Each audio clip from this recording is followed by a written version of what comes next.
ছোট্ট বন্ধুরা, আশা করি তোমরা সবাই ভালো আছো। আজকে আবারও একটি বুড়ো সিংহের গল্প বলব। এক বনে রাজা ছিল এক শক্তিশালী সিংহ। তার গর্জনে পুরো বন কেঁপে উঠত।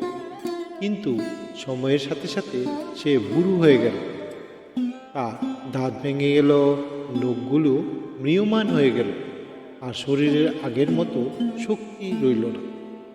বুড়ো সিংহ এখন শিকার করতে পারত না, ক্ষুধার্ত অবস্থায় দিন কাটাত। তখন সে বুদ্ধি বের করল। সে একটা গুহার ভিতর শুয়ে পড়ল এবং ঘোষণা দিল, আমি এখন বয়স্ক এবং দুর্বল, তাই আমি বনের অন্য প্রাণীদের ক্ষতি করব না। যে কেউ আমার সাথে দেখা করতে আসতে পারে। বনের প্রাণীরা তার কথায় বিশ্বাস করলো। একে একে সবাই তাকে দেখতে আসতে শুরু করলো। সিংহ তখন সুযোগ বুঝে গুহার ভেতরে ঢুকে আসা প্রাণীগুলোকে মেরে ফেলত। এভাবে সে দিনের পর দিন নিজের খাবারের ব্যবস্থা করতে থাকলো।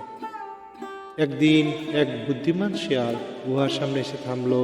সে গুহার আশেপাশে প্রাণীদের পায়ের ছাপ দেখে খেয়াল করলো যে সব পায়ের ছাপগুলি গুহার ভিতরে ঢোকায়, কিন্তু কোনো পায়ের ছাপ বাইরে যাওয়ার নেই।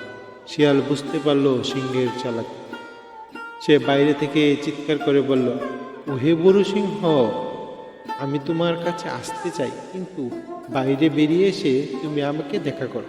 গুহার ভেতরে ঢুকলে আর বের পাওয়া যায় না, সেটা আমি বুঝে গেছি।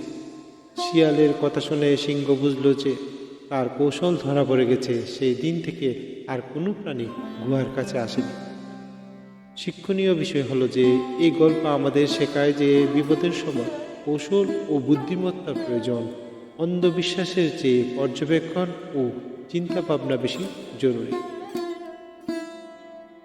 গল্পটি ভালো লাগলে চ্যানেলটি লাইক, শেয়ার ও সাবস্ক্রাইব করবে।